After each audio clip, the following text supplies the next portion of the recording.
Hello, everybody, and welcome to this week's edition of SciChat. SciChat, of course, is two things. It's what you're listening to right now, which is a recorded weekly data-based webinar. Essentially, I present some slides about a specific topic. Every week, the topic is different, and we talk about some data about that topic to help you make your life easier, your job more productive, your marketing and communications better through science.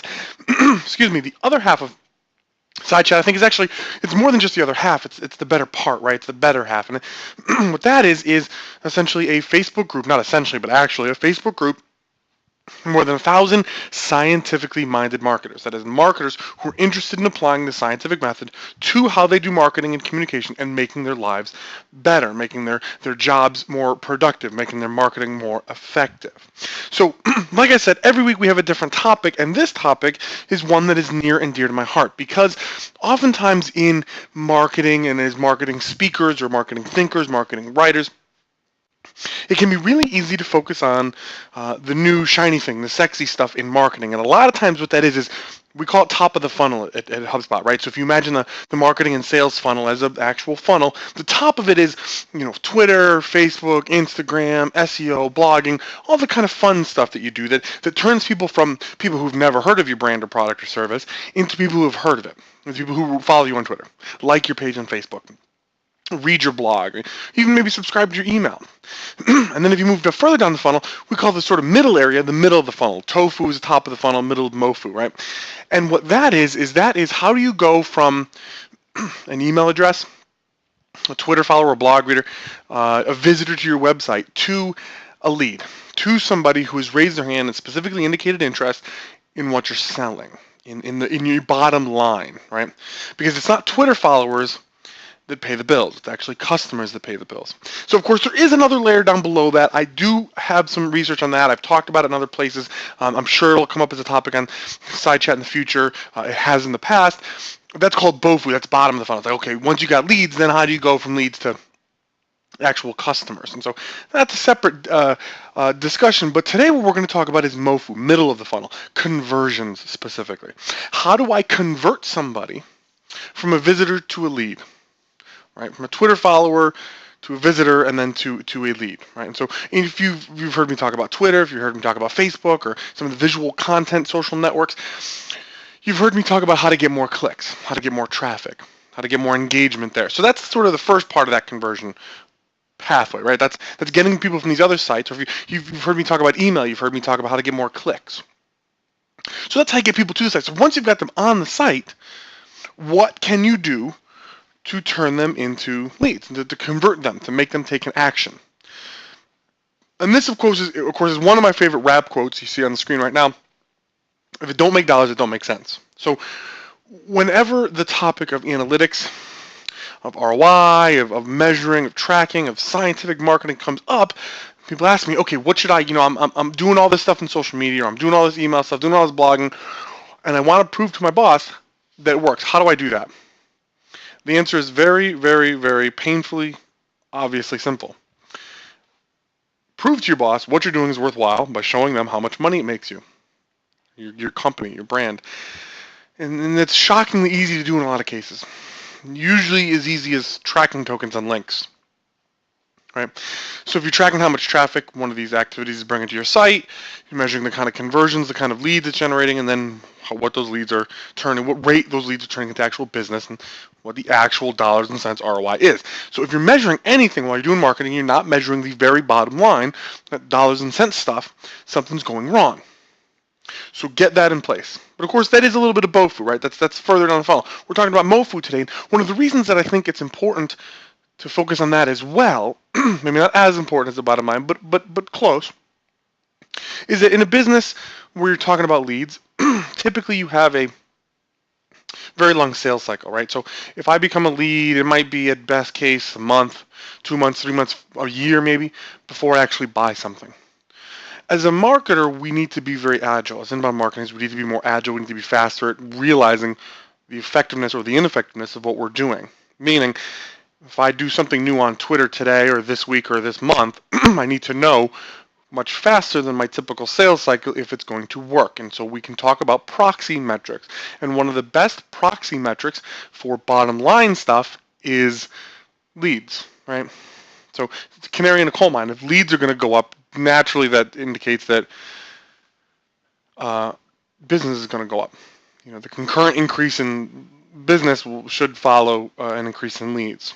So that's why I do like to bring up this quote when we're talking about middle of the funnel stuff, because it is middle of the funnel stuff that bridges the gap between the fun and sexy things we do in marketing and the more dollars and cents stuff. So one of the most important things that there is to understand about conversions, and again, we're specifically talking about visit to lead conversion right here, is that when you look at conversions by traffic source across a large number of websites, you see an interesting pattern. So of course you see that paid traffic converts at the highest rate. Again, it's visit to lead rate. So if you're paying for traffic, that means you're picking where it's coming from, you're picking what they're clicking on, be it an ad or a link or whatever it is, and you're picking where they land. And because you're paying for it, you're probably going to be pretty good, pretty detail-oriented, and pretty focused on getting the traffic from a relevant place and landing it to a relevant place, lots of calls to action, lots of testing and experimentation. So it makes sense that the paid traffic converts the highest. What I find interesting, though, is that the second two here, that are basically almost tied for second, email and social, they convert. Visit to lead conversion rates are roughly equal for email traffic and social traffic. Now, that is not to say that the reach to lead conversion rate is the same, right? Because if I have 100 email addresses and I send an email to them, I'm going to get, say, just for argument's sake, say a 10% click-through rate. That means I'm going to get 10 people on my site, and then if I have a 10% conversion rate, it means I'm going to get one person turn into a lead. On the other hand, if I have 100 Twitter followers, it's highly unlikely that I'm going to get the same kind of follower to visit conversion rate, click-through rate essentially, that I would with email. Okay, so if I have 100 Twitter followers, maybe I only have a 1% conversion rate, or 1% click-through rate, so I'm only going to get one person on my site every time I tweet. So that is not to say that an email follower is worth the same as a Twitter follower, or an email subscriber is worth the same as a Twitter follower. It's not necessarily. What it is to say is that a click from email and a click from social, at least according to the big data, are roughly equal. Meaning, if people are telling you, if somebody's telling you, or if there's a little, sort of unicorn and rainbow devil on your shoulder telling you that you can't sell in social media, or don't sound like a used car salesman in social media, don't listen to that voice, because you can sell in social media. It works, right? It's challenging and it's a new skill to learn, but you absolutely can sell in social media. And of course, when we're talking about lead generation, one of the most important things to understand about lead generation is that the traditional definition of a lead, and especially, I say traditional, I don't only mean outbound as opposed to inbound marketing, but I do mean that in some sense, that the traditional version of a lead is somebody saying, raising their hand and giving you their contact information and say, hey, I want to buy something. The inbound marketing definition of a lead is a little bit different, because what it is I'm going to offer you something of value and you're going to give me your contact information in exchange. You're going to give me permission, to use Seth Godin's phrase, so saying permission marketing. I'm going to give you something of value, ebook, a white paper, a download, whatever, webinar, whatever it is, and you're going to give me your contact information. You're going to give me permission to talk to you. And typically you want the offer that you're offering them to be something that's related to what you're going to sell them, so that only people who want it are going to be the people who are good fits for your business. But to prove this, what I did is I did a test where I did a survey and I listed a bunch of different kinds of offers, and I asked people to rank them by the perception of value. And what you find is that the downloadable kit, free trial ebook, live webinar, recorded video, white paper, they're all kind of the same, right? I mean, they're different, but the difference between the top one and the bottom one is actually really small. They're all, somewhere between, say, 4 and change to 4.5, right? As far as perception of value and ranking, average ranking. However, there's one that's much lower, and that's demo consultation. People recognize a difference intrinsically and extrinsically between a content offer, an offer of value, and the offer of the beginning of a sales process, because that's what a demo consultation offer is. If you have a landing page that says, you fill this out and we'll give you a demo of our software, people know it's the beginning of a sales process. Now, that is not to say that you shouldn't do that, because clearly the leads that are going to go through a page like that are going to be higher converting into customers. But when you're talking about just generating the most number of leads, You really need to think about perceived value type offers. So things like webinars, white papers, downloads, things that are valuable outside of the beginning of a sales process. And actually, when you go and you look at landing pages, so I looked at tens of thousands of landing pages across thousands of HubSpot customers, and I did an analysis where I found certain words that were correlated with those landing pages having a higher than average conversion rate. So in each pair of bars you see here, the orange bar indicates landing pages that contain the word below it, right? And then the gray bar that's paired with that orange bar is the conversion rate of landing pages that did not include the word below it. Right. So in the first case, the first orange bar represents the conversion rate, visit to lead conversion rate of landing pages that included the word webinar. This first gray bar here is the visit to lead conversion rate of landing pages that did not include the word webinar. So what you see is that words like webinar, white paper, download, chapter, tools, and reports all had higher conversion rates for pages that had those words than pages that did not have those words. Visit to lead conversion rate on landing pages. Meaning, for boosting visit to lead conversion rates, words like this, which we found in the survey were perceived as more valuable, also tend to have much higher conversion rates. Right? That sort of makes sense. And then again, the word free has a very similar positive effect as well, because you are offering people free value. And of course, it's not exactly free, right? Because it's not that there's a cost, but there's an exchange happening. Right? I'm giving you this thing, this quote free thing, this white paper, webinar, whatever it is, and you're going to give me your contact information and permission to contact you. Okay? So it is those words that communicate some element of value, some reason for the exchange that you're asking people to engage in, that are going to lead to your visit to lead conversion rate being up. On the flip side of that coin, when we do that same kind of analysis, but we look at words that lead to landing pages having a lower than average conversion rate, we find that words like quote, price, request, services, contract, and questions all have a negative impact. That is, landing pages that did not include those words, the gray bars, had much higher visit to lead conversion rates than the landing pages that did include those words, which are the orange bars here. Meaning, these words indicate the beginning of a sales process. If a page says the word quote on it, it means email us for a quote, right? Or let's talk about prices. Or request a quote, right? Request a demo, request a trial. Services, contract, questions. These all indicate not that I'm offering you something of useful value, standalone useful value. These all indicate that I'm going to try selling you something. Which again, these landing pages, the quality of the leads that come out of these landing pages are fantastic, I'm sure. However, the volume of leads is lower. So they both have their place. And when we're talking about the quality of leads that come out of these things, really you got to refer to that BOFU data, the science of buying signals, which is that further down the funnel process. I've looked at these in a scientific way as well, but right now we're talking about middle of the funnel, and so how to boost visit to lead conversion rate. And the way you do that is by staying away from these words and going more towards the offer of free value type words. Now, on the landing page, you're going to ask a number of questions, right?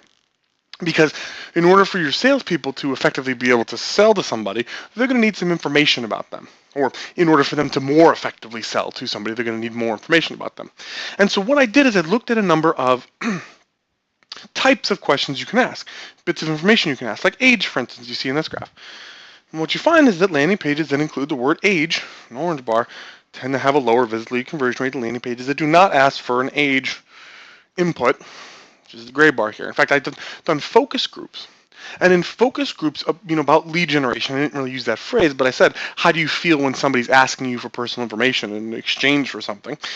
What they told me in focus groups was that, especially younger people, it wasn't so much about privacy as it was about hassle, right? So I don't want to fill out all this information. And even in the cases where it was about privacy, it was, okay, I'm signing up for a webinar. Why do you need to know my age, right? If there's no good reason for me to give you some kind of information, then why should I give it to you? Like, what are we doing here? Right? Now, if you're offering me a free case of beer and you're asking me my age, that's perfectly acceptable, right? That makes sense. Or if you're letting me register for a webinar and I got to call into the webinar, asking for my phone number feels a little more natural there. Because then when we start looking at stuff like address, right, here we have three different examples. So the street is the first bar, and then state, and then city. So the difference between the pages that have the word state and city and state level, like the zip code level information, is there is a negative effect there, but it's smaller than sort of street level, like address information, right? Meaning, people in my focus group said that they kind of felt that zip code level information was just out there, right? Like you could just get it from their IP address or something, which you kind of can, but you also kind of can't, depending on their ISP and a bunch of other things. But so they'll tell you what city and state they're in. That's not such a big deal, right? Because you can't really hassle them with that kind of information. However, you start asking for their street address. Now suddenly I'm wondering, what are you going to do with it? Why do you need that? Are you going to come over to my house and try selling me something? This is kind of what it seems like, right? So you need to think about, why are you asking for the information, right? I mean, and you may want it from a sales perspective, but what's the reason you're going to tell people that you need it? Make the information you're asking for relevant to the exchange that's happening, right? If I'm going to mail you something that's free, then you can ask for my street information. Otherwise, you're probably not going to be able to get away with asking for it. Phone number is another big one where it correlates negative. I'm not going to say it's a no-no to ask for, because oftentimes in sales process you kind of want it. But it's another one where it correlates pretty heavily with landing pages having a lower than average conversion rate. Because again, if you're asking for my phone number, what in the world are you going to do that other than call me and interrupt me during dinner, right? And that's the big inbound marketing no-no, So again, think about how you can make the offer you're giving people relevant to what you're asking them for, right? And so the example that I used before is a little shaky, but I think it works. If you're going to call into a webinar, right, on your phone to get it's like an audio call, then maybe you need the phone number, right? That kind of makes sense. It sort of doesn't, but it kind of does. So it's a little bit better than just asking for a telephone number. Requiring a telephone number out of the blue. So that is this week's SciChat. We're changing up the format a little bit. I've been experimenting with the last couple of weeks with the format. I look forward to talking to all you guys next week and throughout the week on the Facebook group. Let me know what you think about the new format, if you have any thoughts or questions. And don't forget to, if you know other folks who are in marketing, who are interested in making their jobs better, their marketing more effective, and they like using the scientific method, let them know about what we're doing over here in SciChat, because we'd love to have them. So thanks, everybody.